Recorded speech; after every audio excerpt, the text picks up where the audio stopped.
একের পর এক ছবির শুটিং করতে গিয়ে হাঁপিয়ে উঠেছিলেন সুপারস্টার শাকিব খান।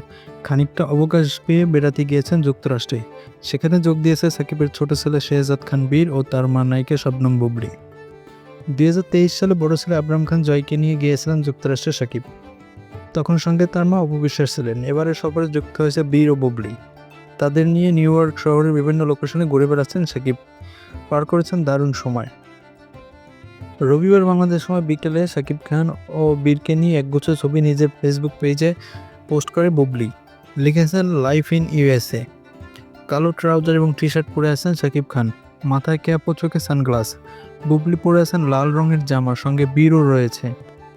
বুবলী ছবিগুলো পোস্ট করার সঙ্গে সঙ্গে সামাজিক যোগাযোগ মাধ্যমে ছড়িয়ে পড়ে। সেই পোস্টে নেটিজেনরা নানা ধরনের মন্তব্য করতে থাকেন। শাকিব খান অনেক আগেই জানিয়েছেন বুবলীর সঙ্গে তার বৈবাহিক সম্পর্ক বিচ্ছেদ হয়েছে। তবে বহুদিন পর আবার একসঙ্গে কাছাকাছি একই ফ্রেমে দেখা গেল তাদের। এবার সঙ্গে বীরও রয়েছে। এই সময় শাকিব বুবলীর পুরাতন সম্পর্কে বরফ গলেছে কিনা সেটিও এখনো জানা যায়নি। সাকিবের ঘনিষ্ঠ সূত্র জানিয়েছে, দুই সন্তান আব্রাহাম ও বীরের প্রতি বাবা হিসেবে বরাবরই দায়িত্বশীল শাকিব খান। সূত্রটি আরও জানায় শাকিব খান আগস্টের মাঝামাঝি দেশে ফিরবেন। অন্যদিকে বুবলী দেশে ফিরবেন অক্টোবরের মাসের শেষের দিকে।